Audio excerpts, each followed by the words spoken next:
팀장이 팀을 운영하다 보면은 여러 가지 문제들이 발생을 하게 됩니다. 팀원 간의 갈등도 조정을 해야 되고요. 또 발생할 수 있는 목표나 전략도 설명해 줘야 되고요. 또 회의를 통해서 아이디어도 모아야 되고요.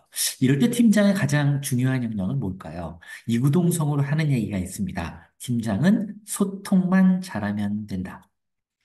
안녕하세요. 감컨설팅의 장초루 대표입니다. 오늘은 팀장 리더십과 관련 다섯 번째 시간, 팀장이 만드는 의사소통의 힘, 의사소통과 관련된 네 가지 소통 전략에 대해서 이야기를 좀 해보도록 하겠습니다. 교육 현장을 다니다 보면요, 여러 가지 괴리들을 느낄 때가 굉장히 많이 있습니다. 담당자들하고 교육을 처음 기획을 할 때는 이런 얘기를 합니다. 강사님, 이번 팀장 리더십 과정에서는요, 소통 역량을 좀 강화시켜 주세요. 팀원들이 불만도 많고요. 본부장님이나 임원들도요, 야, 팀장도 소통 능력이 별로 없다. 이래서 걱정을 많이 하세요. 그래서 제가 관련된 콘텐츠를 열심히 이제 준비를 해가지고서는 교육 현장에 가보면은요, 막상 교육을 받는 팀장님들은 저한테 이렇게 말씀을 하십니다. 강사님, 그 의사소통은요, 그동안 제가 정말 직장 생활하면서 너무 많이 받았고요. 아이고, 다 뻔히 아는 얘기 아니겠습니까? 그 말씀하시는 거 이미 다 실천하고 있고요. 그 다른 얘기나 좀 해주세요. 막상 현장에서는 소통이 잘 안 돼서 힘들어하는 팀원들이나 이를 걱정하는 임원들이 굉장히 많은데요. 당사자인 팀장님들은요, 뻔한 이야기라고 하면서요, 다 안다고 얘기합니다. 왜 이런 현상이 벌어지는 것일까요? 당사자인 팀장님들은요, 단순히 팀원들과 대화를 잘하고 팀의 분위기를 좋게 이끌어가는 정도로 생각하면서 사실은 문제가 발생하는 것입니다. 어떻게 하면 소통을 잘하는 리더가 될 수 있을까요? 효과적인 의사소통 네 가지 전략을 통해서 지금부터 이야기를 해 보도록 하겠습니다. 그 첫 번째는요, 명확한 목표 설정 이유와 방법의 조화다라는 겁니다. 분위기는 되게 좋고 화기애애하고요. 의사소통이 되게 잘 되는 것 같은데 막상 성과가 잘 안 나는 팀들의 공통점을 보면요. 목표에 왜 그 항목이 있는가에 대한 이유, 팀 목표와 조직 목표의 연관성 등에 대한 그 이유에 대한 공유가 부족하다는 것입니다. 얼마 전 교육을 갔더니 한 팀장님도 이렇게 얘기를 하세요. 팀원들에게 목표를 자꾸 얘기하면 싫어할까 봐 극적이면 자제를 하고 굉장히 분위기 좋게 유지하려고 하는데 어느 날 몇 명에게 물어봤다 그래요. 팀 목표랑 회사 목표가 어떻게 연관이 되고 개인 목표는 어떻게 관련이 되었냐라고 질문을 하니까 왜 그 목표가 설정된 이유에 대해서 전혀 이해를 못 하더라고요. 이게 무슨 얘기냐면요.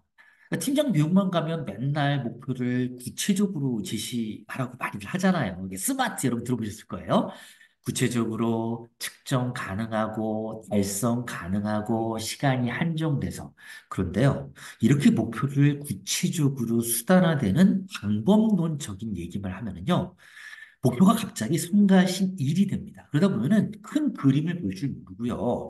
그냥 당장의 고객 숫자 늘리기에 집착해서 매몰됩니다. 그러면요. 팀원도 지치고 이것을 바라보면서 격려하는 팀장도 지치게 됩니다. 목표에 대해서는 구체적인 달성 방법과 동시에 그 동기를 유지시키는 목표 달성의 구조와 이유, 이 두 가지를 팀장들은요, 균형 있게 공유하고 확인해서 한쪽에 치우치지 않도록 소통하는 것은 굉장히 중요한 역할이다라고 할 수 있겠습니다. 두 번째는요, 팀장님들은 개방적인 의사소통 환경을 조성해야 된다라는 얘기입니다. 어떤 팀장님들이 이렇게 얘기하세요. 강사님, 저는요, 일단 회의에 들어가면은요, 팀장들은 절대 말을 안 해야 된다고 생각합니다. 무슨 얘기냐면요. 팀장이 먼저 말하면 그 반대 의견이 나올 수가 없는 거예요. 그래서 모든 팀원들의 의견이 나오기 전까지 팀장들은 듣는 데 집중해야 되고요. 좋은 아이디어를 제안한 팀원들에게 그 일을 절대 맡기지 않는다는 거예요. 무슨 얘기냐면 그분이 초보팀장 시절에 좋은 아이디어를 얘기하면은 그 당사자도 이렇게 얘기했다고 야, 그거 되게 좋은 아이디어니까 네가 한번 열심히 해봐라. 그랬더니 그 이후로는 절대 좋은 아이디어를 얘기 안 하더라는 얘기죠. 왜? 괜히 말했다가 본인 일만 늘어난다고 생각을 하는 거예요, 팀원들이. 그래서 아이디어는 아이디어대로 내게 하고 후속 조치나 실질적인 실무는 여러 사람의 의견이나 업무 상황을 봐가지고 여력이 되는 팀원들이 할 수 있도록 운영하는 것이 굉장히 중요하다. 이런 것은 개방적인 의사소통을 유지시켜야 되는 팀장의 중요한 역할이다라고 이야기할 수 있습니다. 세 번째는요, 비언어적 의사소통을 잘해야 된다라는 얘기입니다. 생각보다 팀원들이요, 팀장님들의 비언어적 의사소통, 즉, 제스처나 표정, 말투, 손동작, 이런 거에서 상처받고 오해를 합니다.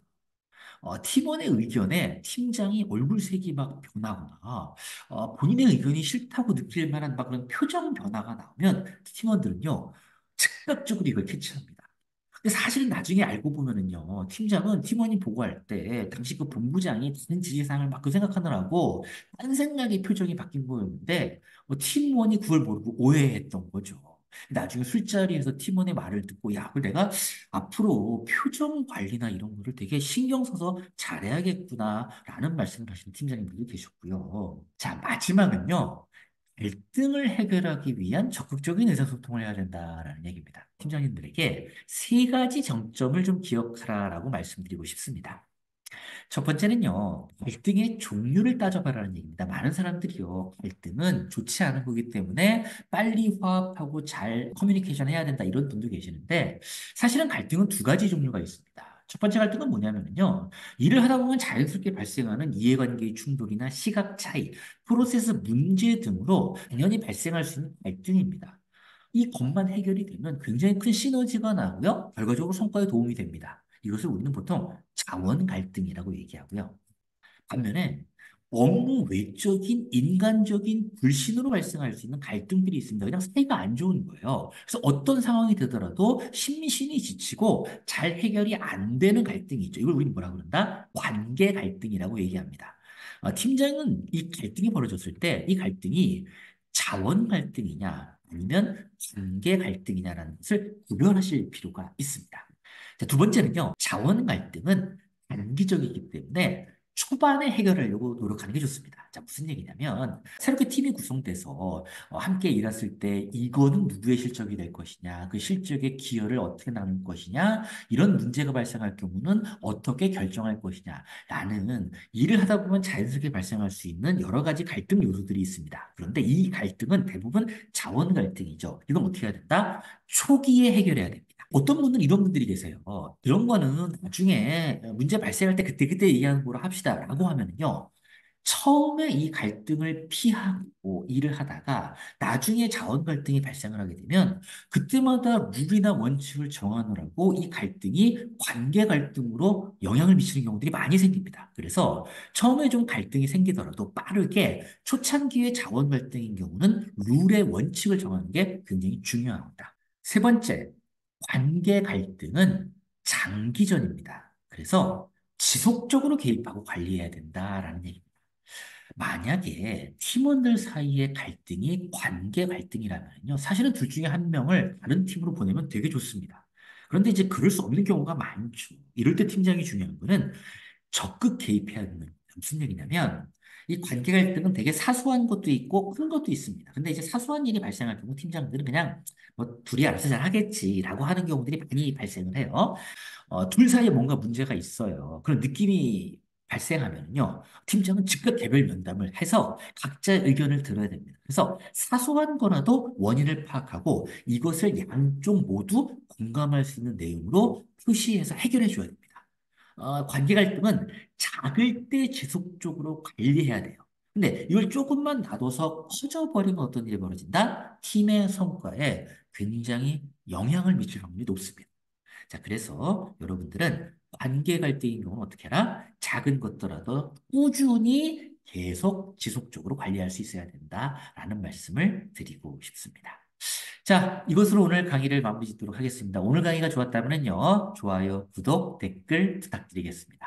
대단히 고맙습니다.